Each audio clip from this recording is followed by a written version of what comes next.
Welcome back, guys. I got another good video for you here today. It's called PhD Dropout to OnlyFans Model. I'm doing something a little bit different today, though. So before I get into it, I just want to let you know that usually I have Shamim on the videos here with me, but today not just today, but moving forward, likely, because of her new work schedule, it's been very difficult to coordinate times to do long form videos. So she'll probably appear in them here and there throughout the year until we can get better coordination down, but she'll definitely be involved in a lot more of our YouTube shorts, maybe Instagram videos, TikTok videos, the short form formats. We'll definitely get those out together as well. But without further ado, let's get right into the video. I've dropped out of my PhD. I've cried so much over this decision to quit my PhD, because it's a stressful decision, not that I'm particularly sad about it. I'll get into all of that in a bit later, but moving on to doing OnlyFans and content creation full time, it's not just I don't know if I'm going crazy or not, or if I'm just paranoid, but I feel like with all of the things with filters and AI, there's just I don't know, there's something about this girl's face. It just feels like she's like using like an AI filter of some sort. Maybe I'm just going crazy, but I don't know, or I'm just paranoid. Just feel like with all that stuff going on, people just seem to use that stuff all the time now. a career choice, it feels kind of like a gamble on the direction of my entire life. Some days I wonder if I'm making the right choice. When I open LinkedIn and I see the pages of all of the people who are my age, who already have 3 years into their careers and are climbing the ladder with senior level titles, it stirs something in me. I start to feel a twinge of jealousy, imagining what it would be like in their place. I've spent the last couple of years in grad school, whereas many of my colleagues from undergrad got jobs directly afterwards. So I guess I will always have those advanced degrees with me. But I can't say that I don't like the idea of wearing a polished suit and walking into an office where I have people working with me and working on a project, or even the alternative route of becoming a professor and having students work for me, where I have my own lab and I teach my own course, and the thought of sitting with my team to come up with solutions to a certain problem or even find something new, learn something new, and then applying that knowledge. And writing papers gives a sense of fulfillment. There's some sort of camaraderie in those environments and a structure that I think I'd enjoy. And of course, not to mention the outfits. I mean, Okay, already we're almost 2 minutes in the video. I It's kind of weird the whole thinking of where other people would be. Like, I feel like you shouldn't be comparing yourself if you're going to get advanced degrees right from your bachelor's. I did the same thing. I got my master's in computer and information science right after my bachelor's. I didn't go straight into the field. It would have been great doing that, I feel like, but at the same time, getting the master's definitely helped. And currently, while working, for those who are new to the channel and just aren't aware, I'm also working on my PhD part time. I'm 4 years into it, doing my PhD also in computer science, which is why I really found this video interesting. And yeah, it's been a lot of work, and if I'm being honest, it's pretty impressive to be working on a PhD in computer science, in general. It's just so much work between the coursework, if you're doing TA or, RA stuff, like research assistant, teaching assistant, it takes up a lot of time, plus you're working on dissertations, you're trying to do publications, and, I know that that's if that's a full-time gig, that's one thing, but, I've just been doing it while I'm doing my full-time job because work is helping pay for that.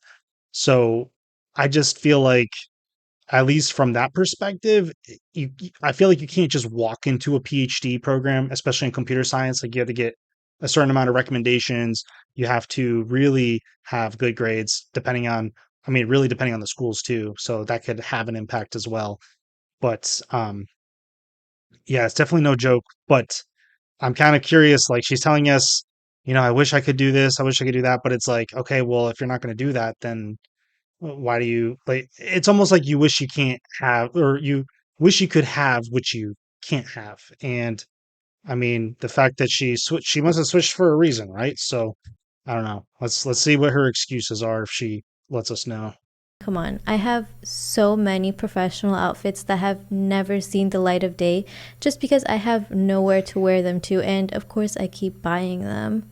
And part of me wonders if I'll miss the chance to experience that life and that lifestyle. But then I start to think about some of the trade offs. Those same people whose lifestyles I thought I envied are tied to someone else's vision and someone else's pace. They'll spend their lives working for a company, doing things that they don't necessarily enjoy, and of course, without the recognition that they deserve. Their work might win someone else fame and wealth, while they stay in the background, expendable. Okay, surprising. Like she has really good points here, but it's like you're basically this is really an argument of working for a company for a stable job at like a probably a Fortune 500, Fortune 100, whatever, making a good solid income, and it's stable. You have benefits, things are going great. Or you can go this entrepreneurial route where there's more risk involved. And in this case, switching to OnlyFans, like you're not just, it's not like you're just switching and starting your own company or your own business. It's more like, I mean, I don't want this to sound bad, but it's more of like a degenerate platform. I mean, really, you're selling your soul in a way, and it's going to be difficult for your future, whether that's trying to get another job in the future, whether that is trying to have a family, whether that's your kids in the future getting bullied at school because they find your mom's OF account. I mean, I just feel like it's not a reliable position to go forward with. But yeah, I find it interesting that she's making really good points here. So with a PhD, you're obviously you should definitely have some sort of intelligence to just go out and start your own business of some sort. If you really want to take that route, become your own person, create your own business, make your own money. If you want to be the one who's doing all the big things, the ones who's going to have the potential to get the fame, to make all the money, rather than providing work and labor for another company for income and benefits. That's what you should be doing, really. Like, I don't know why the jump is from PhD dropping out to let's go to OF like content creation. Like, there's so many other opportunities to build a business, but in my mind, I think it's just her recognizing that there's an easier way out. I mean, that's the way that I look at it. They'll constantly worry about getting laid off, planning their lives around their salaries, budgeting to pay bills, and likely renting a place to live or being tied down to a 30-year mortgage. Vacations are rationed and squeezed into limited paid time off days. My path, on the other hand, is different. It's freer in ways that feel both liberating and, to be honest, a little terrifying. I'm no longer bound by the expectations of an academic institution or the constraints of a corporate office. I can comfortably wake up each day and decide what I want to learn, diving into topics that genuinely interest me and not just those deemed important by a funding agency or a company's bottom line. And when it comes to research, I'm no longer bound by the pressure to publish for the sake of tenure or grant applications. I can write papers independently, not because I need to meet a quota, but because I genuinely want to contribute to something. Everything that I create will reflect my own ideas, my own creativity, and my own ambitions. And of course, the best part is that everything I build will be entirely my own. I'm not contributing to someone else's legacy or bottom line. I'm building my own brand and my own future. And all of the effort that I put directly benefits me. The rewards are mine to enjoy. For example, although my OnlyFans has been a side project while I pursued my PhD, I've been able to make over $1 million. With that, I helped my family pay off their mortgage, I bought myself a car, and thankfully I avoided $1 million while doing her PhD. I mean, see, I mean, it's definitely the easy way out if you're asking me anything about that. It's just, I feel like it's not the best way if you want to preserve, I don't know, just just preserve yourself in a way. I mean, I feel like you're really, like I said, I feel like you're selling yourself when you do this type of thing. You're really selling your body for money at the end of the day. That's what you're doing. So it's just once you go down that path, there's really no going back. But at the end of the day, she also made apparently she made $1 million, paid off house, helped her parents, bought a car, avoided student loans, which you shouldn't be paying for if you're a PhD student full time. You should be a TA or an RA, and you shouldn't have student loans anyway. They should actually be giving you a stipend, paying for all of your things. Or if you're like in my situation where you have your employer paying for it while you work for them doing the PhD part time, that's another route. But it's like at the end of the day, you should never be paying for a PhD anyway and pulling out student loans, unless she's talking about paying for lower degrees like a bachelor's or something. But yeah, that's interesting. Uh, I think at the end of the day, she just saw an easy way out of the situation, but it's just like this isn't like content creation in that capacity. I feel like it's not really a way to make a career. So hopefully you can take that money and create something else out of it rather than like spend, spend, spend, spend. Because once you don't have anything left and you get older and your looks start to fade, what are you going to do? Realistically, what are you going to do for an income? Are you going to try to get a minimum wage job after that? I mean, yeah, you might have your dropped out PhD and people might be willing to take you on as an employee, but who really knows after you do this type of content. Once that gets out there, I feel like it becomes a red flag to employers. They're probably not going to hire you for standard positions at that point. So I feel like you really have to have a long-term plan if you do something like this, but it's just wild. And for those of you who don't know in the computer science field right now, it's like even with a bachelor's, master's, even a PhD, multiple years of experience, it's still a brutal job market out there. You're not just people aren't just handing you jobs anymore like it was during COVID.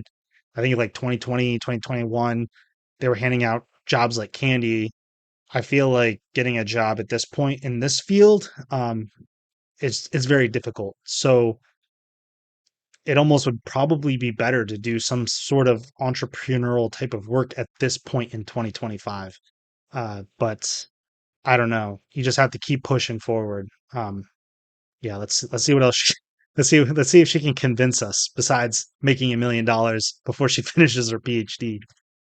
Avoided taking out any student loans. Now I have an investment portfolio and I'm planning on buying my own house soon. So, all of these achievements are just reminders of the tangible rewards of carving my own path and the freedom that comes with it. But even with this freedom, I am genuinely terrified. I fear not having that external competition, no one to measure myself against, and that it will make me complacent. Will I push myself enough without the pressure to outperform others? And of course, there's also the opposite case that my drive for more will take over. What if I never feel satisfied, always chasing that next milestone, the next goal? Will I lose sight of myself and values in that relentless pursuit? Of course, I want to enjoy the life I'm building and feel the rewards of my labor, not just keep pushing forward endlessly. Then there's also the fear of settling. What if I get stuck in a place that feels just right but not great? What if I accept less than I know I'm capable of? And what if, in trying to avoid that, I push myself into something that I'm not entirely comfortable with, forcing myself to fit in a mold that doesn't feel natural? It's overwhelming, but when I look at the bigger picture, I know I'm better off than most people my age, or even those that are far older than I am. That's part of why I chose to leave academia. So she's better off than people her own age or older than her, but at the same time, like I said, she's in a way she sold herself, and life in a lot of different ways is going to become challenging, whether that's trying to find a good husband, trying to have a family, or even trying to have a career, whether that's in academia or somewhere else later in life. I just feel like it's crazy to still throw all that away. But I mean, when you see those dollar signs and you see the opportunities, people just seem to jump at it. academia. Just for some reference, a professor in the US earns around $100,000 on average, but the job isn't what most people imagine it to be, or at least it's not what I thought it would be.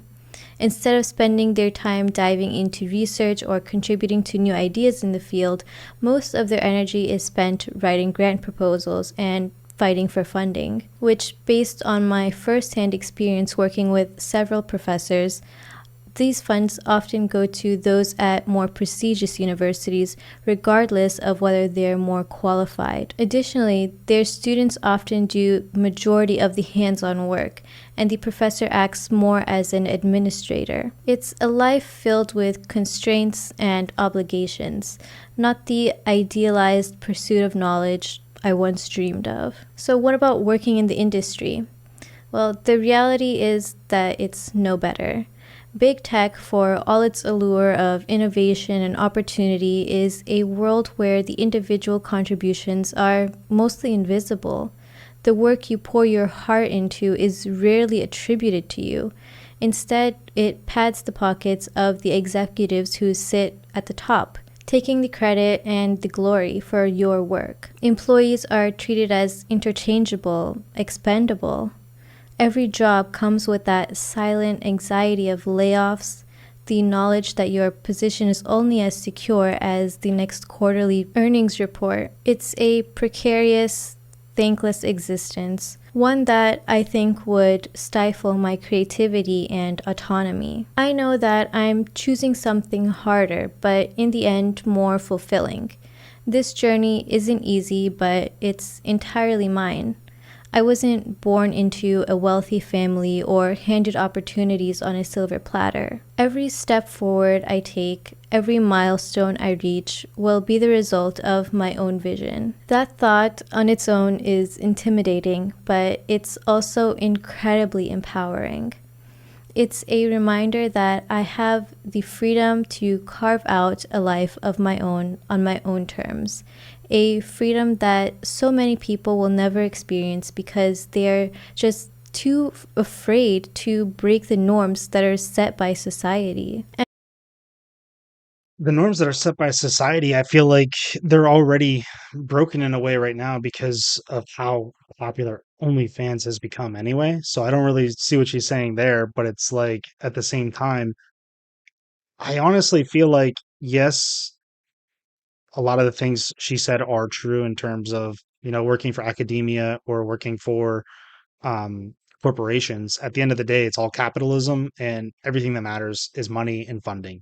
So whether that's working as a professor or working as a research scientist at a big corporation, tech, Fortune 500, whatever.